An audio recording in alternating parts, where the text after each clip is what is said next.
قطع الشوربة، ورق لورا وحبهان.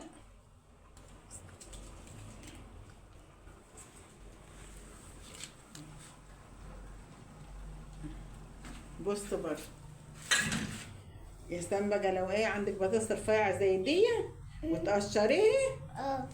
وتقشريه وبعد ما الفراخ تجرب تستوي تنك حطها في الشوربة وتستوي تنك ايه مطلعاها فتحها كده بالسكينة حتت صغيرة وتحمرها بتبقى زي العسل. بتبقى زي العسل، خلاها في مية عشان ما تسمرش. على بال ما الفراخ تجرب تستوي تنك حطها في الشوربة تطلعيه تستوي تطلعيها وتحمرها تبقى جميلة جميلة جميلة. اه.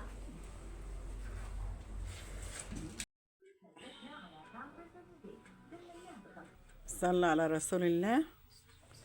فطرنا النهارده يا حبايبه